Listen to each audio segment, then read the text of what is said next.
Hi, everyone. Welcome to our LionSide Chat. We're going to get started in just a few minutes. So hold tight while others join us, and we will get started in just a few minutes.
All right, it's 1 o'clock, so we're going to get started. Welcome to Penn State Berks LionSide Chats. My name is Ryan Hassler, and I am one of the 3 LionSide Chat moderators. I work alongside Professor Don Pfeiffer-Wright and Sonia De La Cueto. Come on in and welcome to our campus. We are so glad that you could join us today. Before we get started, we wanted to share that you should please feel free to submit questions throughout the program via the question and answer feature that is built into this webinar. We will not be utilizing the raise hand feature during this session. Once the presentation concludes, we will facilitate a discussion with our presenter. We will also be recording today's session so you can revisit the topic or even share the experience with friends and family. Now, we are excited to introduce Ms. Alexa Hodge, who will be speaking about imposter syndrome. Alexa currently works at Penn State Berks and is the coordinator of student support services.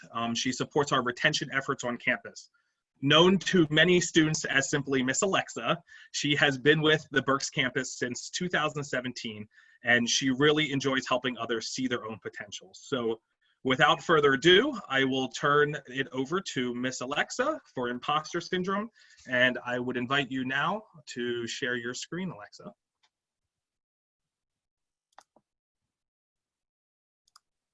Thank you so much, Dr. Hassler. I am going to pull up my presentation here. Okay. So good afternoon and welcome to my LionSide Chat titled, Am I Fake? Understanding Imposter Syndrome in College. So as Dr. Hassler stated, my name is Alexa Hodge. I wanted to, before we talked about imposter syndrome and get into the topic, give you a little bit of information, a little background about me. So I graduated from Penn State University twice. I received my bachelor's in rehabilitation and human services, followed by my master's in mental health counseling. After leaving college, I entered my professional experience where I served as a program coordinator for individuals with disabilities in a nonprofit organization. I left that position, transitioned to be a plan coordination consultant for an insurance company where I sat at home and I coded insurance plans all day. And then I left that and I entered my current position where I serve as the coordinator of student support services at the Penn State Berks campus. My passion, my goal in life is really to help others see and achieve their own potential. I'm a firm believer that there is no cookie cutter experience. There is no cookie cutter life goal. Each individual should be pursuing whatever it is that gives them light, right? Whatever it is that makes them happy. So why am I sharing this with you guys? Because if anyone looks at my resume, if anyone's worked with me, for the most part, they wouldn't guess that I was someone who dealt with imposter syndrome in college and even in my professional career. I've had those moments where I just questioned myself. So what is imposter syndrome? This term was coined in 1978 by two American psychologists, Pauline Clance and Suzanne Imes. These ladies, they conducted research in which they found this phenomenon known as imposter syndrome tended to occur with women in professional settings. Since then, hundreds and hundreds of people have researched, have examined imposter syndrome, and it's now believed to impact all people, right? It can impact people regardless of gender, regardless of education level, whatever it is. And so what we have found, what research does suggest, is that it does tend to impact women and minoritized populations more often than those not in that demographic. So the definition of it is, it's a belief that one is inadequate and incompetent despite evidence of being skilled and successful. So how this actually plays out for individuals, they're going to diminish the significance of their achievements, and instead of taking ownership for their successes, they're going to attribute their successes to forces outside of their control. So it may be timing or luck or other people that are responsible for their success and not themselves. So you might be thinking, I'm not sure if this is me. Sometimes I may experience this feeling of self-doubt. So I came up with some ways to kind of identify. And I want to state at this point, I'm not an expert in imposter syndrome. I'm speaking primarily from experience, myself dealing with imposter syndrome as a college student, as well as a working professional, but then also in my positions. I've worked with some of the most vulnerable populations of our society, and I notice and I see and I observe imposter syndrome. Today's focus is more on the college setting, so I will be thinking about my college students when I share this. So when we're talking about how can we identify imposter syndrome, do you know if this is you? I thought about some of the experiences that I've seen with my high achieving students, my students who are brilliant but don't believe it. I like to say that they're ignoring their greatness, right? So some of the things that you might do if you are dealing with imposter syndrome is, you might have been accepted to a prestigious college or university, say Penn State, for example, but you wonder if they made an exception or if they made a mistake by accepting you. You might continuously perform well academically, do well, you study, you take your notes, you get support when you need it, but you question your ability to learn what is needed to be successful in a career. I'll give you an example. I have a student who I support, a brilliant student, does well academically, and came to me and told me, I know I do well in the classroom, but I don't think I could ever actually be a child psychiatrist. How could I ever get there, right? So this is someone who is, in my opinion, dealing with imposter syndrome. Maybe you typically do most of the work in your group project, but you shy away from taking any of the credit for the work, right? Everyone else's name comes first. If you have to do a presentation, you're the one sitting in the back, clicking the slides while everyone else is speaking. Maybe you are actively engaged in your academics and in the community, but you struggle to speak about the things that you do well or to write about yourself, say, writing a resume or speaking about yourself in an interview when they ask that question, tell me a little bit about yourself, or why should we hire you, right? Maybe you receive praise from trusted professionals. Maybe it's a professor, maybe it's a counselor, maybe it's a mentor, but you question what they believe or see in you, right? Maybe sometimes you question it in your mind, but if you're really close with them, maybe you question them. What are you talking about? You're crazy, right? Maybe you are nominated for opportunities, but you don't actually apply for them because you believe the chances of being awarded are too low. So these are some of the things that, like I said, I've seen in my personal experience, students who are high achieving, students who have the work ethic, who have the drive, but question themselves and sit with this self-doubt. So if you think this might be you or someone you know, I want to talk to you a little bit more about what imposter syndrome is, go through some ways that we can manage it, and leave you with something so that you can do something about it. So a lot of people, like I said, have written, have discussed, have talked about imposter syndrome. There are seminars devoted to imposter syndrome, books, conferences, all kinds of things. And one in my research, what I found was interesting was someone by the name Dr. Valerie Young. She's an author, she's an entrepreneur, and considered an expert on imposter syndrome.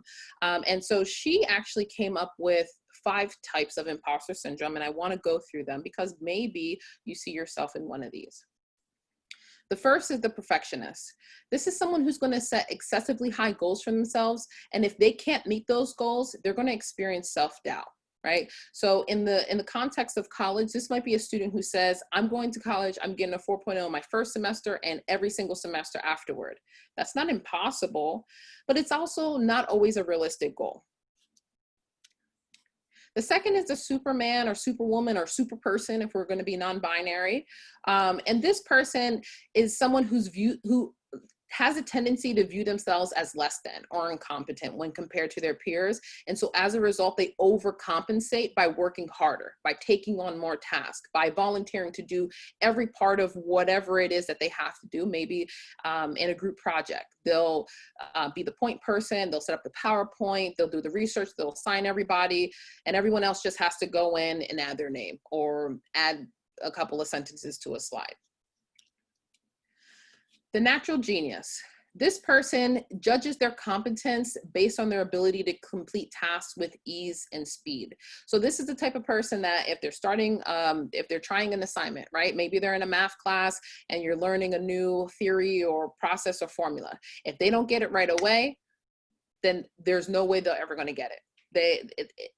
They're shut down from that point forward. So things have to come easily. They have to be done quickly in order to feel comfortable engaging in that thing. Then we have the soloist.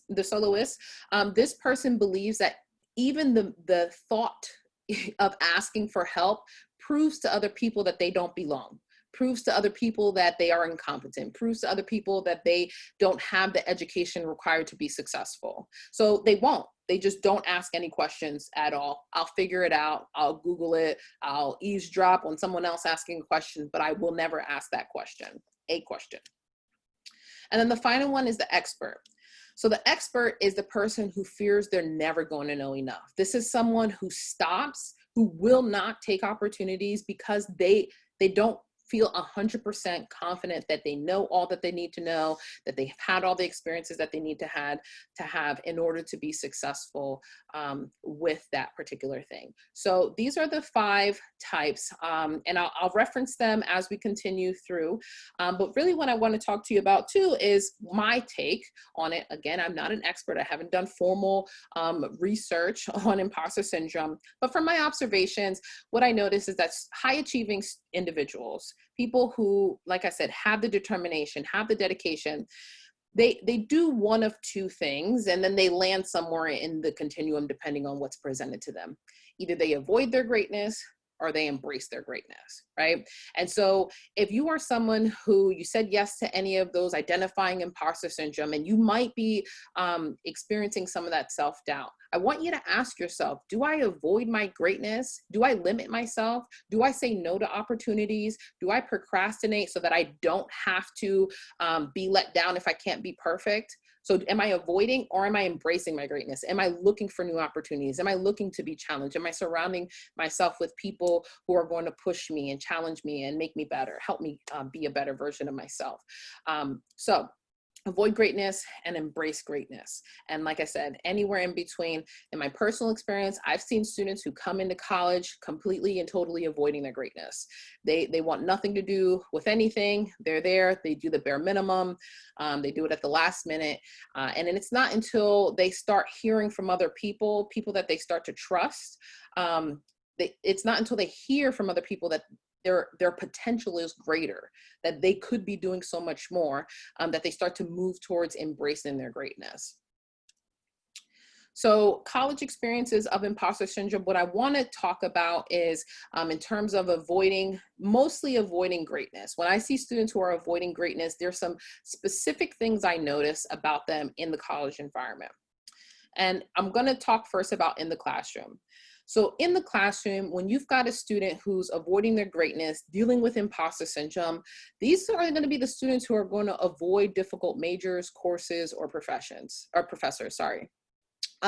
They are not going to put themselves in a situation where they have to be challenged, right? Especially if they're the natural genius or they're the expert.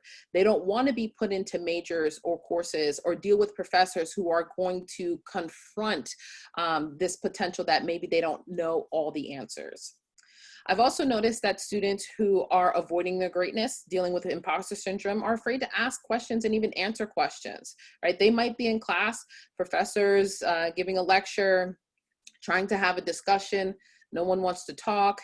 Student knows the answer inside and out, but sometimes feels like, well, it's not perfect, or I'm not 100% that that's what they're asking or that's what they're looking for. And so they just stop. They don't ask the question, they don't answer the questions.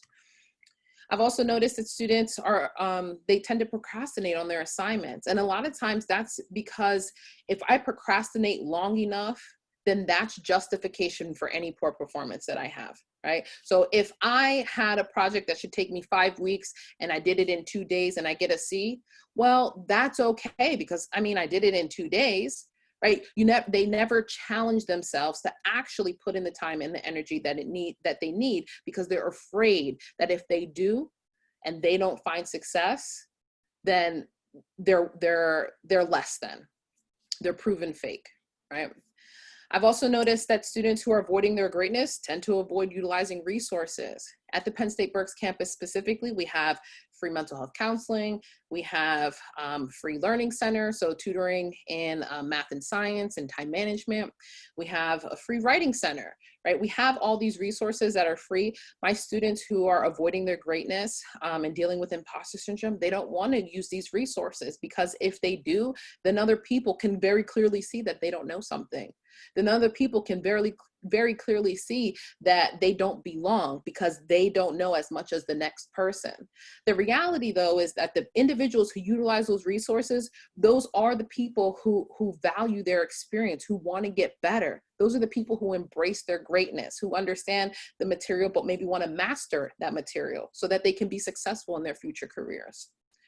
And the last one regarding to in the classroom, is they downplay any praise, right? So maybe a professor grades their assignment, gives them 100, tells them all the wonderful things.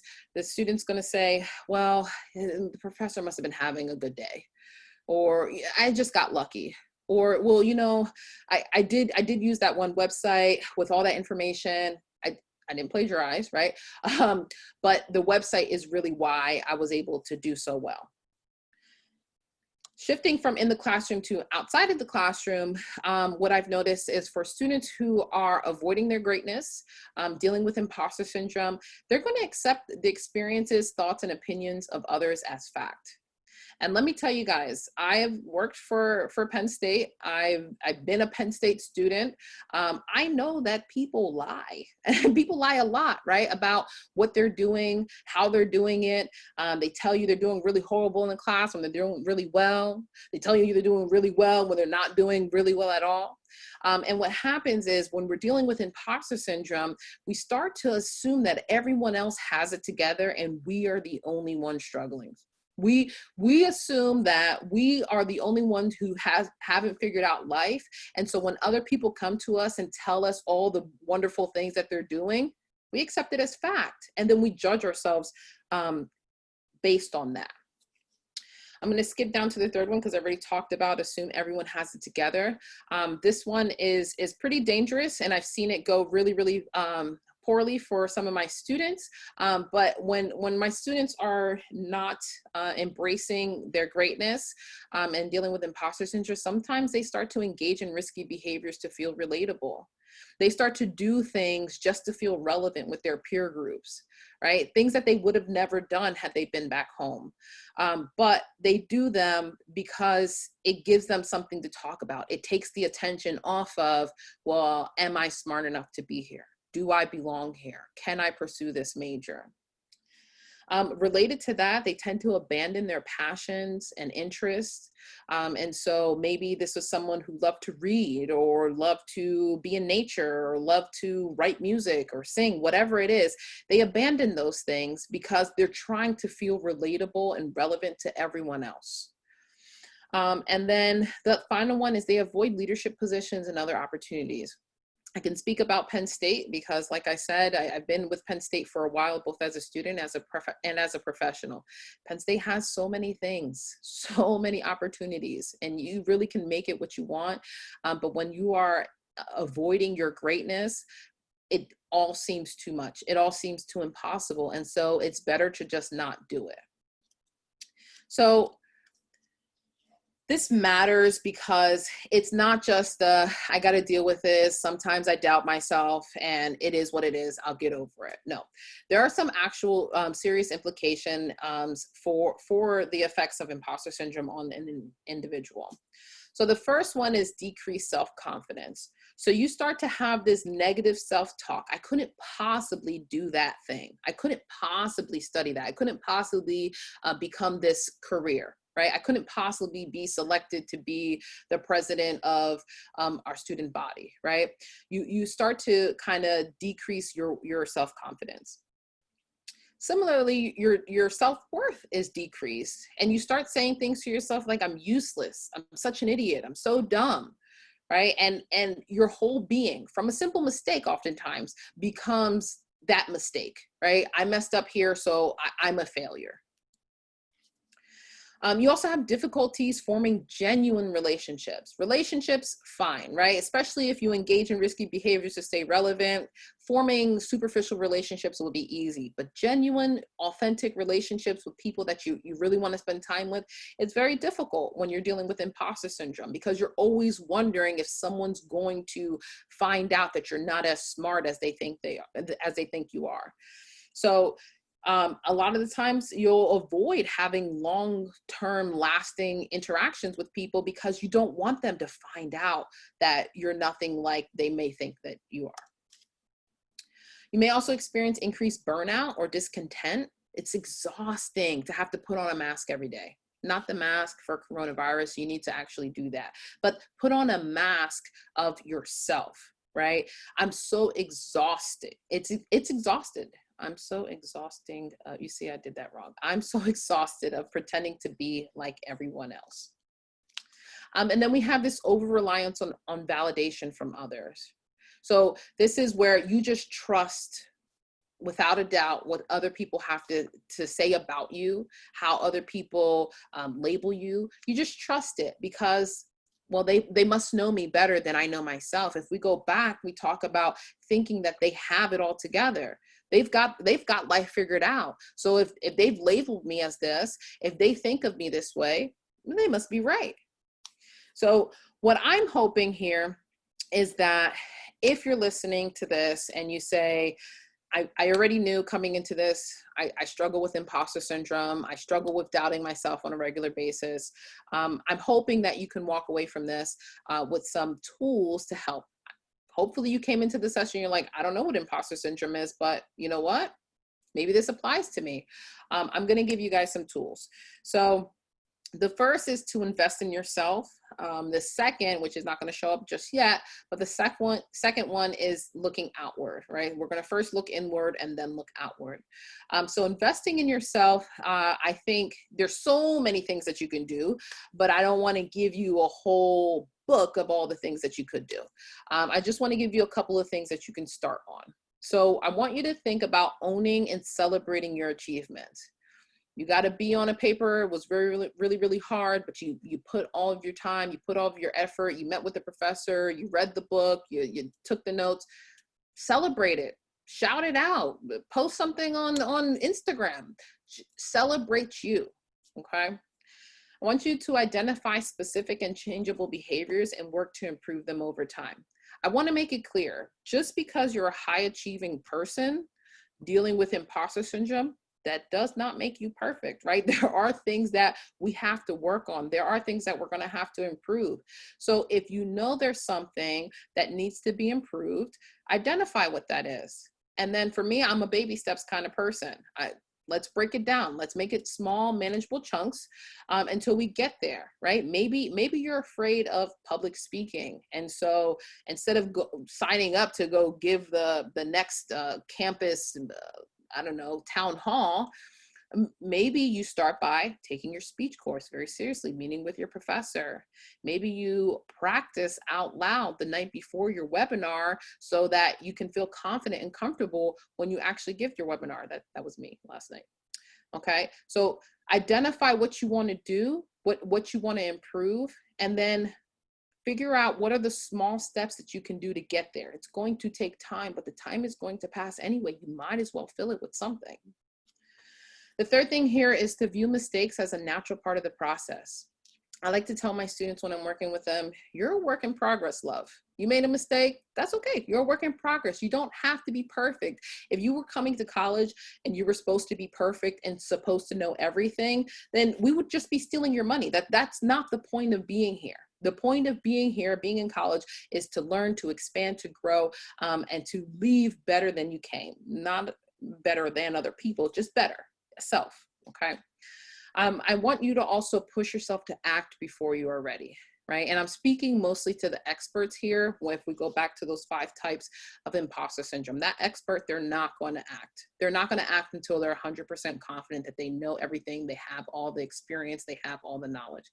I want you guys, especially if you're the expert, I want you to push yourself before you act. The secret is a lot of people are just faking it till they make it. So give it a shot. So like I said, we're gonna start inward, investing in ourselves, and then we're gonna move outward. So what I want you to do in terms of shifting in terms of moving outward, is to shift your relationships with other people. You want to train yourself to veer away from external validation. What other people say about you or how other people label you should not be your core identity, should not be how you believe yourself to be.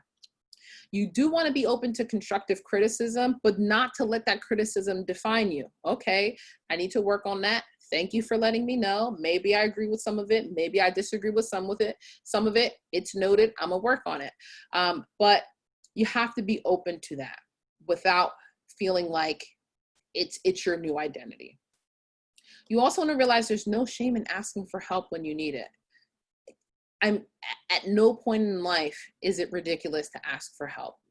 So just get into the habit, especially in the college environment. There are hundreds of people paid to support your transition to college, to support your time in college. Ask for the help them earn their paycheck. So some of this may seem abstract to some of you, right? This is all very nice, right? This looks beautiful, except for I need something tangible. Like, how can I do this? I got you. So for me, I love acronyms because they help me remember stuff. And what I want you to see here is that we have WEAVES. That's a real word. It spells weaves. It's in green. And I want you to understand that the person who successfully manages their imposter syndrome, that person is going to let me think about this. That person weaves there, I used it, weaves these skills, these strategies into their everyday life. Okay, so the first one, W in weaves, is for write in a journal or diary. You can create a gratitude journal where you're just writing down the things that you're grateful for that day. It can be an accomplishment journal where you just highlight all the wonderful things that you were able to do. Maybe you were nominated for, at the Berks campus, we have the Lion Ambassadors. Maybe you were nominated, you applied, and then you were accepted, right? That's an accomplishment. Just to be nominated is an accomplishment. Write it down. Maybe you create a diary or a journal that is just a list of your compliments. Wow, Miss Alexa told me today that I am great and I need to stop ignoring myself. Write it down, right? Read it, say it out loud. And maybe it's just your feelings. I feel really nervous about this opportunity that's coming up. I feel very frightful that I won't be successful, that I want to get a 4.0, but I'm afraid that I'm going to get a 3.5, right? Talk about those feelings, start to process them. The E in weaves is for engage in meditation and mindfulness. These are two things that I think have become a little bit more popular in our culture as of recently, but it's just an opportunity to calm the mind. What I find is that when we're going all the time, when we're consumed with our phones, with people around us, with TVs, with whatever it is, it's so much easier for us to go to those quick negative thoughts about ourselves. But when we stop, when we calm our minds, when we take deep breaths, we can actually start to allow those positive thoughts, those positive sayings into our minds and into our hearts. The A is for acquire a mentor and or join a support group. I really truly believe in the power of having a trusted individual on your side. I can honestly say that if it were not for a select group of people at Penn State when I was a student, if it wasn't for them, I don't think that I would be where I am today. Like I shared, I struggled with imposter syndrome as a college student, but I had people who believed in me, who pushed me, and encouraged me to act before I was ready. So my caution there is that when you're looking for a mentor or when you're looking for a group of support, it doesn't have to be a formal support group, but maybe just a group of supportive people. You want to make sure that it's engaging. So you have regular contact with them. People are listening and talking. You're listening and talking. You want it to be challenging. So you want people who are going to push you, right? And not agree with the status quo, not agree with stay where you are. Everything's perfectly fine. You want to, and kind of likewise, you want to be with individuals who are motivated, right? Who are motivated themselves, not trying to motivate you, but motivated themselves. They're trying to do something better. They're trying to develop themselves. So that would be my caution when you're especially looking for groups of supportive individuals. The V in weaves is for visualize success. I personally believe that you have to visualize it, whether that's sitting down, closing your mind during your meditation, you're closing your mind and you're physically watching yourself do this thing. For me, I'm a practice aloud kind of person. When I came to Penn State for my interview, I was driving from Maryland to Pennsylvania, and about a 2.5-hour trip. For a majority of the trip, I was practicing the lesson that I had to teach as part of my interview out loud in my car to myself. No one was with me. I was just saying it. And then when I would mess up, I would go back to the very beginning and start all the way over. And if I got almost to the end and messed up, oh well, I had to go back to the beginning and start all over again. So visualize success. You can practice aloud by saying what you want to say. Maybe you want to have a difficult conversation with a professor or a roommate or a mentor or whoever it is. Practice saying it out loud. Maybe you want to see yourself graduate. Go physically, get on the stage, put on a cap and gown, go and walk, see yourself do those things. You have to visualize it. It's going to make you feel more confident when that time actually comes. The other one, the other E is for enroll in free or low cost programming. or workshops. So I think this is for my people who are the experts, then for my genius folks out there who are like, yeah, this all sounds good, but how do I get better? How do I learn more? Right now, as a result of COVID-19, a lot of organizations are giving their resources, their textbooks, their webinars. A lot of that stuff is free. This webinar is free. And so by participating in these things, you can develop your skills, you can grow in an educational sense, and then you can allow yourself potential career advancement. I have a student that I'm thinking of who is studying technology, and during the quarantine decided to start teaching themselves about software, about C++, so that they can put that on their resume and make them more marketable when they're looking for internships or jobs down the line. And the last one is to seek counseling. I told you guys my master's is in mental health counseling in schools and communities. I would be remiss if I did not recommend that you see a counselor. Counseling can be so valuable. Maybe you have a childhood trauma that you need to process.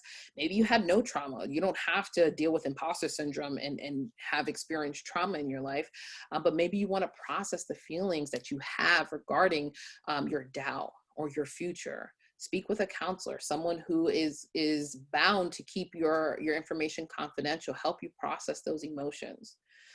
So that's how we can get started. I have on the previous slide, this is more of the abstract, try to do these things. Here are some more tangible things that you absolutely can do, and you can start today.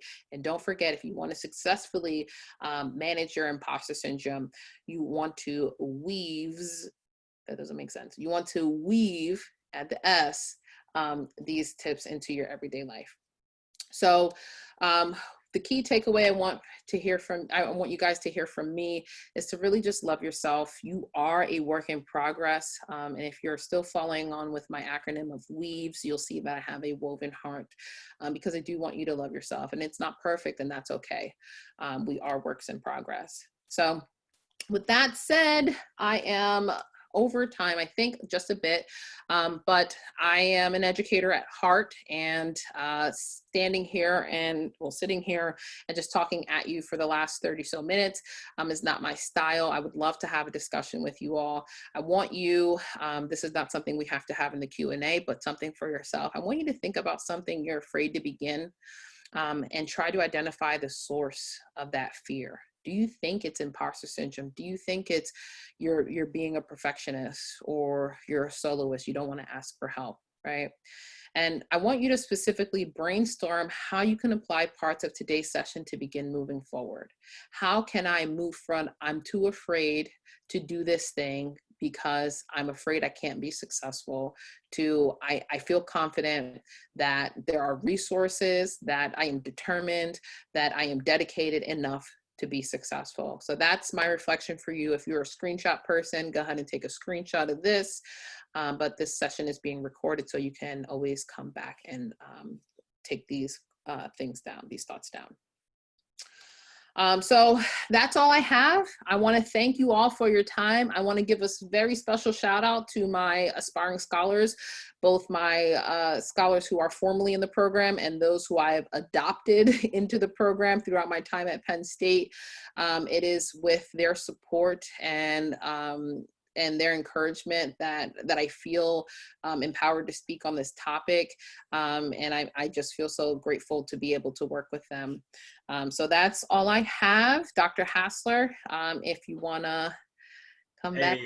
Wow, I just learned so much about myself. I wish I would have known you as I was going through my PhD program, because, you know, I had those self-doubts. There were nights I cried because is it something that I really can finish? And I saw all of, you know, some other colleagues I thought were, you know, excelling, and I was, you know, working full time. So I can relate a lot to that, but this isn't about me. This is about our audience. So I'm going to turn it over to Sonia. She will be able to facilitate the question and answer. I know we have a couple questions already in, but I would encourage students and staff and community members who are here to go ahead and have those question and answer or questions populated in our Q&A. We and I'll do. turn it over to Sonia. Yes. Yes, we have some questions. So the first one, Alexa, refers to the slide where you showed a couple of the different types of imposter labels. Mhm. And the question from our audience is, do you think it's possible to be a combination of more than one of those labels? Absolutely. I think that I honestly, I think that the level of imposter syndrome that someone might feel is totally dependent on the situation, right? So maybe you're taking 5 classes in your first semester of college, and one class is English, and you've always rocked English, and you're amazing, and it's so easy, it's wonderful. You're not going to experience imposter syndrome when you're going into that environment, when you're in that space. But maybe you're in music, the world music class, and you have no idea, you can't keep up, the content doesn't make any sense. And so you might get into that environment and be like, well, should I know this? Other people seem to be okay with it. Well, maybe I can't ask a question. Maybe I'm going to be a soloist in this sense, right? So I really, that's a simple example, but I do think it's totally and completely possible for you to be multiple kinds of imposters. Perfect. Thank you. Our next question is, what % of college students get imposter syndrome? That's actually a really awesome question. And I did not know the answer to that question until today, actually. I was reviewing my references and I saw another website. And that website, I don't know how credible it is, but that website suggests that 70% of college students experience imposter syndrome at some point in time in their college career. Excellent. I actually have a question of my own that I'd like to ask you. So as a staff member, Alexa, I found it really intriguing to hear your speaking today on this topic. And what's the best piece of advice that you could share with faculty and staff when we're working with students who might be suffering from imposter syndrome? Like if you even think about, not to get too personal here, but like thinking back on your journey, like what was helpful from the faculty and staff who you worked with? It's going to sound weird, but my suggestion is to pay attention. A lot of the times the students who are dealing with imposter syndromes are not the students who are walking around saying, look how great I am, look at the grades I got, look at all the clubs I joined, right? You really have to be paying attention to students, and that's what helped me so much. I had a friend who was the opposite of me, social butterfly. She was out. We're still best friends today, right? I think she might even be here, so shout out to her. But anyway, she's the opposite of me. She was the person that had no trouble talking to other people, sharing what she was experiencing, what she wanted to do, those ideas. But I wasn't like that, right? And so there would be times where we'd be with faculty or staff, and we'd be talking about these things, and they would ask me, hey, well, what about you, right? And without my friend present, people who saw me, who noticed, right, in my classes, oh, wow, you do really well. Tell me more about you. What are your goals? So I think the biggest advice for faculty and staff is just to pay attention to students. You notice that they're doing well. You notice they come on time to your class. You notice that they're putting that effort in. Pull them aside, ask them what they want to do, let them know that they can come to you if they want any help, or that you maybe want to offer any opportunities to them if they're okay with that. Great. Thank you. I will definitely keep that in mind. And I will also share that information with my colleagues. We actually have another question from the audience that just came in, and please feel free to submit questions. You can do so anonymously if you'd like, but we definitely we have our expert knowledge here with Miss Alexa, so let's make the most of our time together today. So the next question is, can imposter syndrome occur during all years, or is it just freshman year? That's a beautiful question. And I'm looking away because I would love to say, well, this is just like a couple of months of your first year of college. You'll be fine. But the truth is, you can deal with imposter syndrome for a very long time, and you're probably going to deal with it for a very, very long time if you don't do anything to manage it. But it can be something that's limited to your first year if you're really intentional about doing something about it, but it could stay with you for a very long time, that kind of lingering, nagging feeling that you have that, ooh, maybe I don't fit here. But you got to keep pushing. You got to embrace your greatness. Excellent. Thank you for your answer, Ms. Alexa. We have another question. Can imposter syndrome happen to faculty members, especially to someone who is established in his or her life? Without a doubt. I think imposter syndrome can happen at any point in your life. Some of the research suggests that it happens for people who are the first to do things, right? So maybe you're the first person in your family to go to college, which that was me. Maybe you're the first person in your family to become a faculty member. Maybe you're the first faculty member in your department to do this thing, right? So I think it could happen at any point in your life. You just have to own it, recognize it, and do something about it. Thank you. And keep those questions coming in. We have 2 more in the pipeline already. The next question is, when you've identified a student dealing with imposter syndrome and discussed it with them, do you find them to become defensive? How do you navigate this type of conversation to address it as early as possible without offending? That's an interesting question. So I actually have called my students out. I don't always call my students out. I don't always say, hey, you're dealing with imposter syndrome, you need to do something about it. I do for the students who I have very strong rapport with. If I have a strong rapport with them, I know that they trust me, then I'll say, you know, I've known you for a year now, and it seems like every time you get an opportunity, you're kind of afraid to act on it. And remember that time that you X, Y, and Z, right? Put it into context, give them those examples. You got to be coming from a place of care, though. You've got to be letting them know that you care about them and that you want the best for them. And hopefully you've established that rapport so that they know that already, and then they won't be defensive. But if you don't have that rapport, like I said, I don't tell all my students who I see with imposter syndrome, what I believe to be imposter syndrome, I don't tell them all. I just support them, right? I call them great. I let them know. I point out their successes to them. I sometimes do it publicly, so long as I know that they're comfortable, you know, just like, hey, great job today. You did awesome. You don't have to label it all the time. Thank you. Next question is, what do you think about not embracing your success to avoid being seen as narcissistic, or as a narcissist? What do I think about that? I think, that's interesting. I think that if you are dealing with imposter syndrome, this almost feels like it could be an excuse. Right? Well, I don't want people to think I'm full of myself, so I'll just keep it quiet, right? But if you're not dealing with imposter syndrome and you're always talking about your greatness and you're embracing it, then maybe that's a problem. But I feel that if someone is dealing with imposter syndrome, they truly have that self-doubt.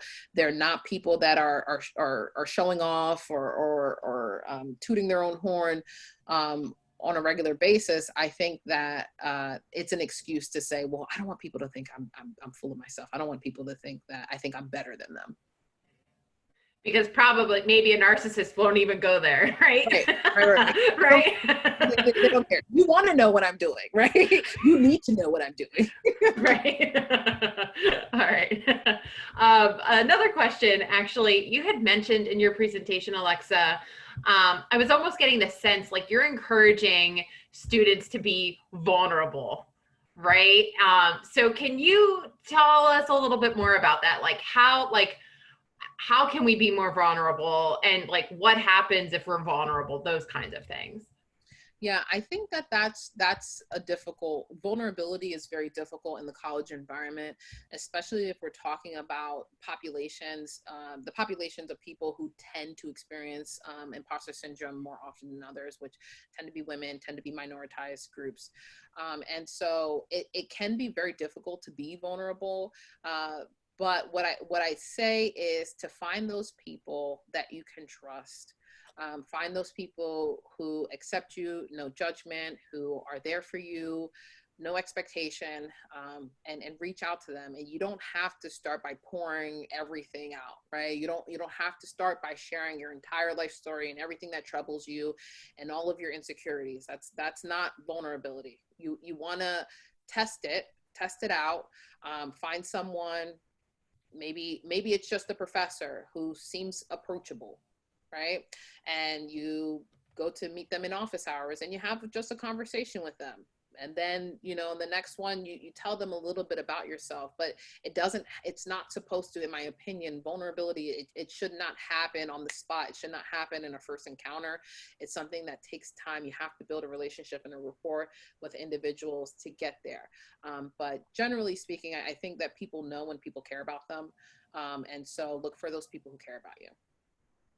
Great advice. Okay, we have another question that came in from the audience. How do you tell the difference between introverts and those who have imposter syndrome? Awesome question. So I think that can be challenging. I think that there are people who are introverted, right? They are very shy, they're reserved, and there's nothing wrong with that. I don't know that I can tell the difference. That's why when I have those students, because I do have introverted students who I work with, who I also believe either now or in the past dealt with imposter syndrome. And so if I have a strong enough rapport with them, I will talk to them about it. And they're free. I let them know, you're free to let me know, hey, I could be wrong. I'm not perfect. I could be wrong. So I'm thinking you're dealing with imposter syndrome. You don't always seem to be looking for these opportunities or whatever it is. And they can let me know. Well, no, I just don't like people, right? Or I just don't want to speak. But I do think it can be tricky to see that difference, especially if we're just doing that observing. Excellent. Thank you. The next question that came in is, how do I find a counselor to talk to? That's a really great question. So if you are a student at Penn State Berks, we do have 2 counselors on staff during the regular academic year, so the fall and spring semester. That is free of charge to Penn State students. If you are not a Penn State student, then what I would suggest you do is start by checking your insurance coverage to see if you're covered for mental health counseling, and connect with your insurance provider to see what mental health counselors are available in your area. If you don't have insurance or you don't want to use insurance for whatever reason, what you can do is look in your local community to see if there's any free resources, and maybe it won't be specific counseling, but maybe it might be a support group of some sort, or maybe it might be like a church counseling session or something like that.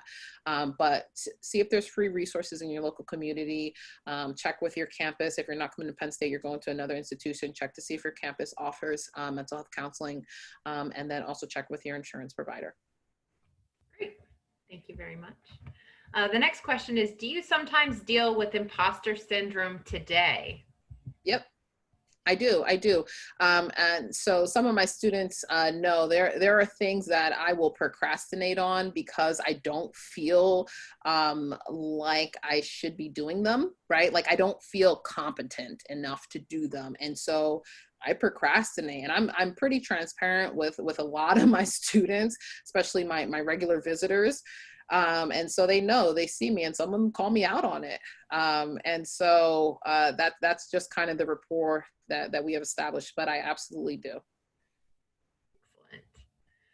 So do you think someone can have this syndrome but hide it very well because they show good face but struggle on the inside? Without a doubt. Absolutely. I think that's why it's so important for our staff and our faculty in the college environment to be paying attention. Some of my most high achieving students, they hide it well. They appear to have the friend circle. They appear to do okay.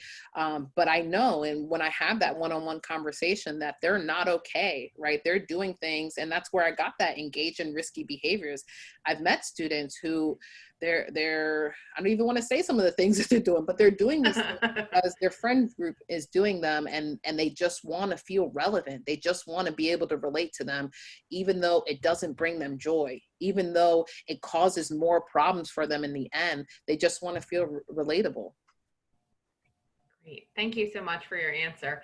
Alexa, this is a really good question. If possible, during the school year, would you consider hosting a session or 2 a month helping students better themselves that are dealing with imposter syndrome? Well, you see, my imposter syndrome is going to say, I don't think I'm qualified for that, right? But I truly and honestly, I am happy to support students.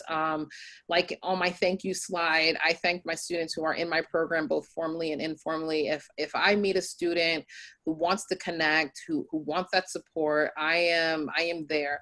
If we can make it a formal thing and turn it into some sort of series or session, I'm happy to do that. We just gotta figure out the best way, and maybe LionSide Chat is the way. I like that. I like the thinking. I was on the same page with you. Okay, great question. We have one more that's in here right now. What advice do you have for people who rely on validations from others? That one is tricky. Because a lot of the time what happens is when we're relying on the validation for others, we have little self-confidence and little self-worth. And so what you have to do is start with that inward process, and start trying to figure out what is great about you.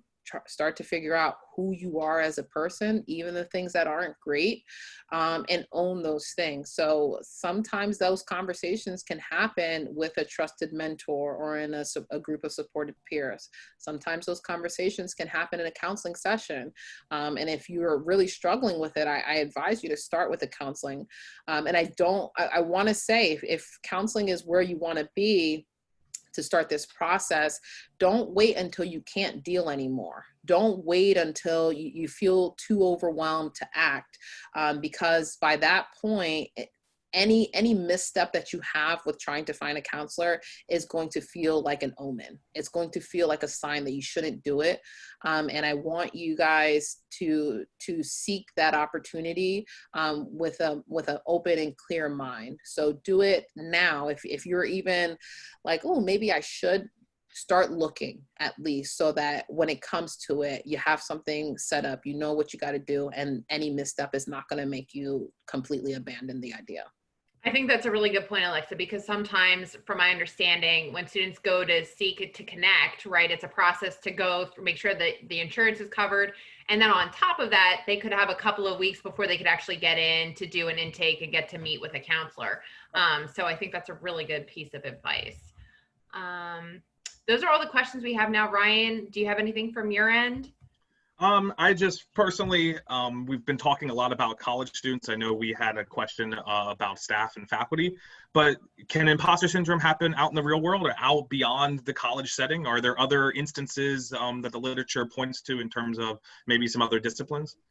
Yeah, if you guys are familiar with a very famous woman, her name is Maya Angelou.